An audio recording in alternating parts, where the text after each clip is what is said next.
Hello, I'm Karen, and I've been volunteering at Crisis since 2001. You've attended the briefing, and now we're going to talk about the tasks that you undertake. There are a variety of things that we're going to ask you to do. First of all, there's the welcome team. That's where you literally are welcoming the guests onto the site. It's a great place to start the volunteering and get to know the guests right from the beginning. You'll be working outside, sometimes a little bit cold, but a really warm and friendly environment. Gaps and queues. Well, the queues form unexpectedly, and we need to manage those while we're taking care of the guests. So you may well be put on gap or queue duty. Gaps are important because we have the safety of the guests to bear in mind, and making sure that they don't wander off into the wrong parts of the building is terribly important. It's also an opportunity for you to sit down with other volunteers or indeed the guests and have a chat and start finding out things about other people.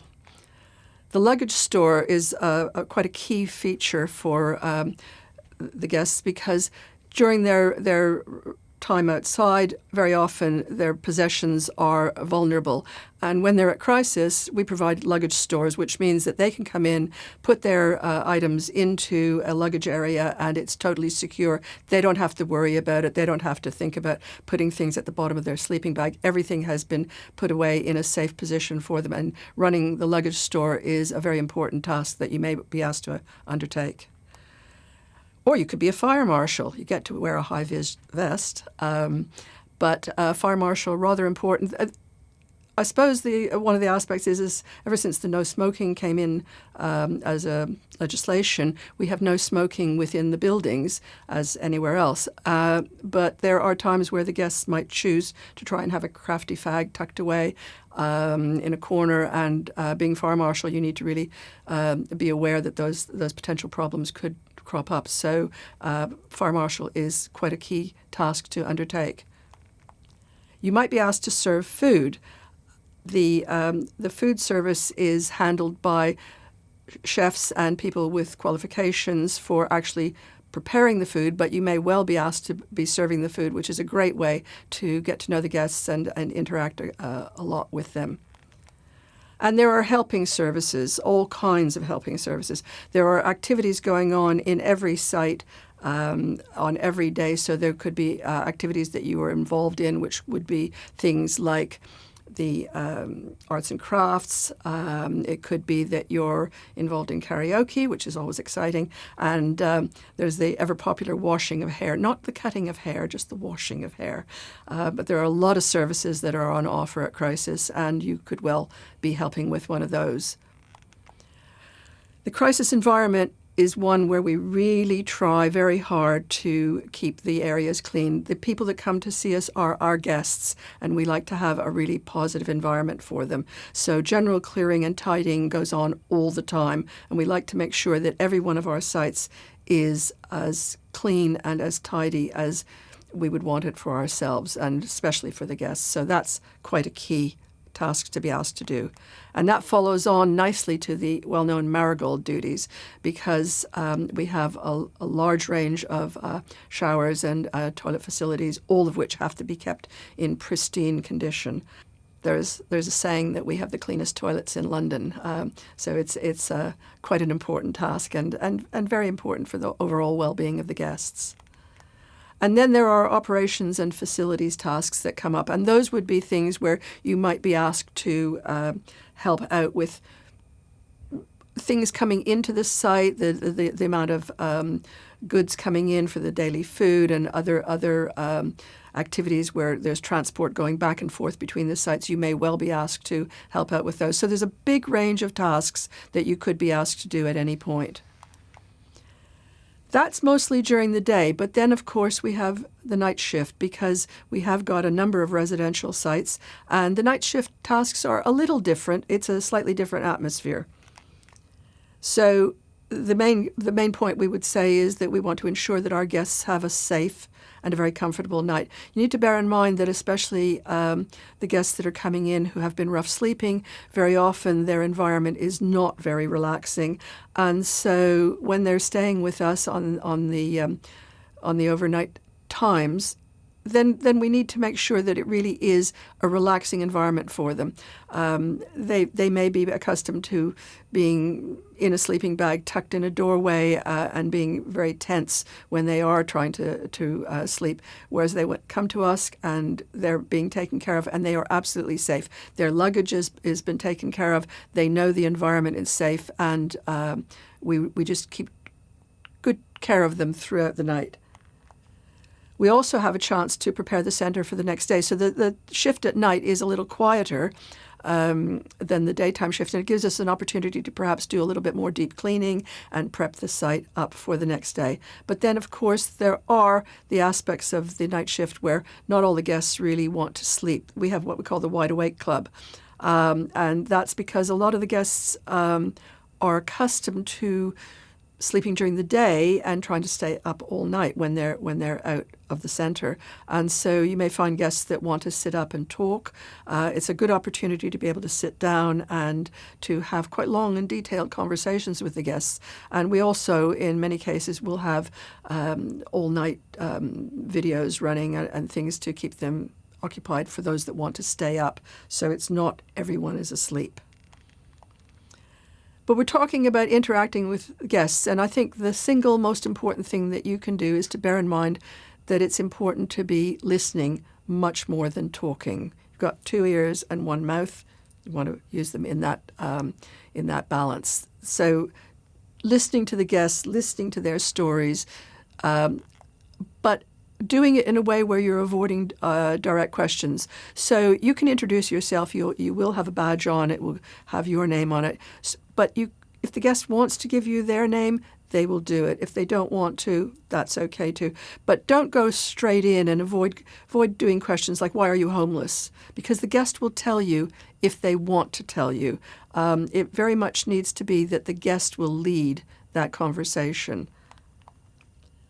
Crisis is a secular organization and there's no political affiliation, so we were asking you to please not promulgate any of your religious views or any of your political opinions. You may find that the guests have quite strong views, and that's fine, but it's not a place for the volunteers to promote any of that particular area.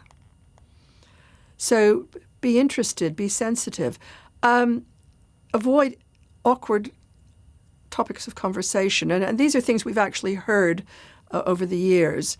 Saying things like, my wife and I are going on a Caribbean cruise in the new year is not a good thing to say to a guest. Or something along the lines of, my mortgage payments are so high at the moment, I'm really struggling.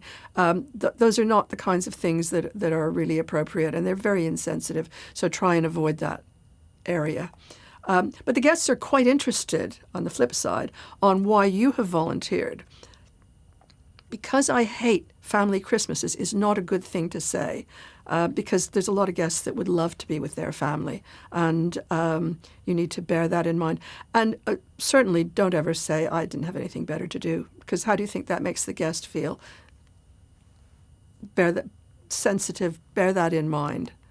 So how would you start a conversation? Well, you could be picking up some rubbish with a bag and working your way around the site and starting to tidy up. And you could grab a cup and you just bump into a guest and start chatting, or grab a cup of tea and sit down at a table with a guest or a number of guests and talk to them about the services that they've used, and perhaps discuss with them what others are available.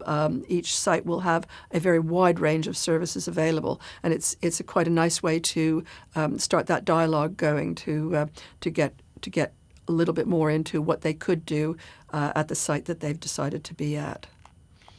But there's some rules, and I'll go through these. Very importantly, no photographs.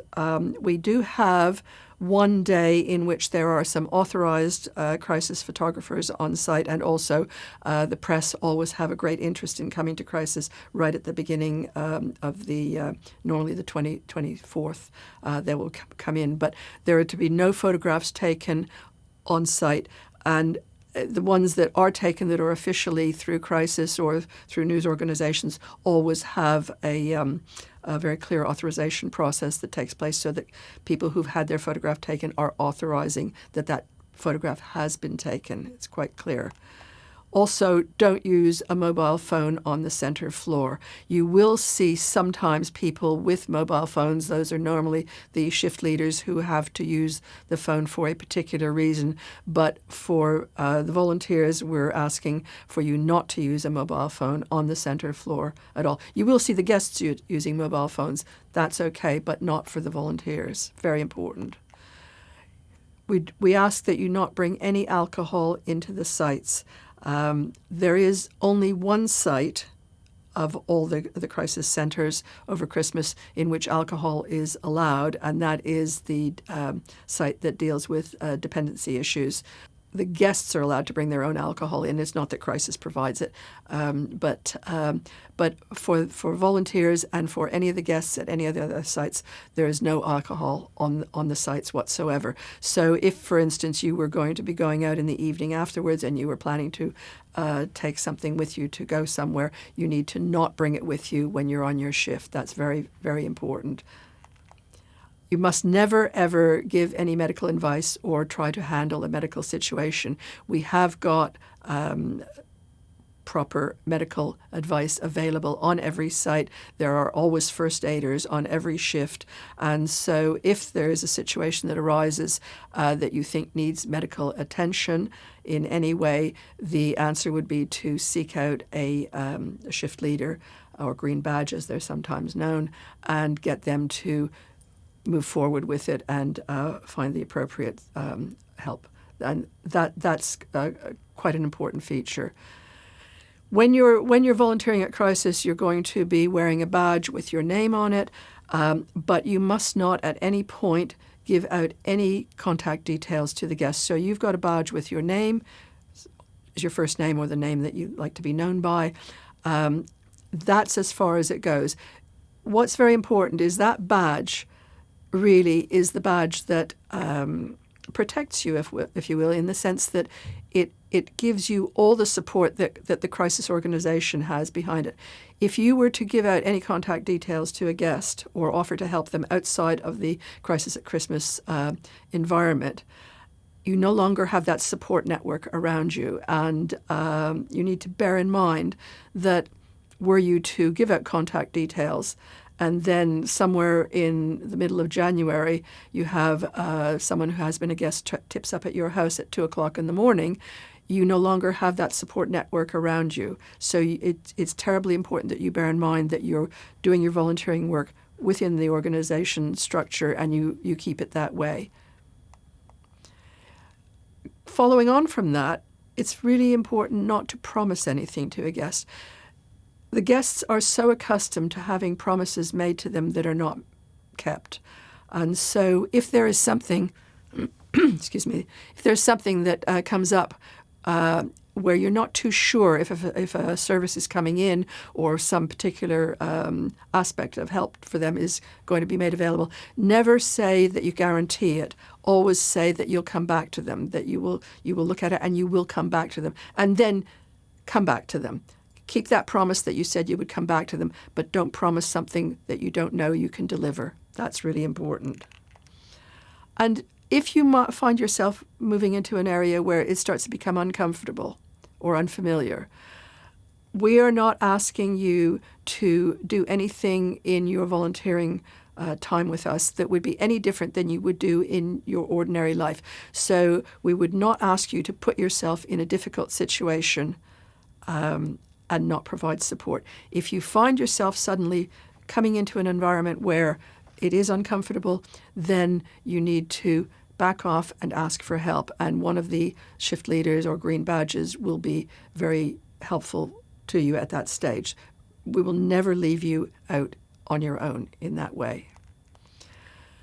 When you're coming in, you're volunteering for a shift, and it's quite important that you don't leave your centre or your task that you've been assigned to or the post that you've been assigned to, not leave any of those early without letting a green badge or a key volunteer know. So there may seem to be a lot of people on a particular shift, but actually everyone is being assigned a task. And if you suddenly walk out and disappear without telling a green badge, then that could well compromise the service that we're giving to the guests. So terribly important. Don't leave your centre without informing someone if a situation arises where you feel you have to leave that particular task. And what about eating and drinking? Well, looking after yourself. It's really important. The centres can get quite hot and dry. It's important to stay hydrated. You'd be surprised how dry you would start to notice you becoming when you're at the centre. We'd like you to eat something. Bear in mind that all the food at Crisis is donated, and feeding the guests is our absolute priority. We do aim to feed you too, but the guests get the priority. So what we would ask you to think about doing is to try and have a meal before your shift. There is tea and coffee and water always available, and actually there's also an unending supply of biscuits, so you'll be surprised at how much is available. But in terms of any food that you may want to bring with you, if you have any dietary restrictions, then we would suggest that if you bring snacks with you that are appropriate, that would be a good idea. There are never any cooking facilities at the sites for the volunteers. Any of the cooking that goes on is only for the guests. So there is no ability on site for you to be able to heat something up in a microwave. So if you do bring anything with you, it needs to be something that can just be eaten as it is. And then there is a debrief. Every shift will end with a debrief. You will have done numerous tasks during your shift. So the debrief, what is it about? Well, it's a thank you, first of all, for your hard work. And you will have done quite a bit in your shift. It will be surprising but exciting for you. So thank you. It's an opportunity for people to share their experiences. The volunteers will have had a wide variety of experiences, and there's really a chance for them to share those one to the other and to the shift team itself. Also, it gives you a chance to understand some of the events that might have happened during the shift, things that you may have seen happening, and then you weren't sure what the final outcome was. So that's a useful time to find out what went on. And to also get feedback from the shift team. They will know how the shift went, and they will be feeding back to you exactly what went on, and how was it for everyone. That's the time to find out. So you can give feedback to them as well. So it's a real two-way process. That's what will happen during your shift. Thank you so much for watching, and there will be some other videos that you'll be able to see. So I hope you enjoy every one of them. Thank you.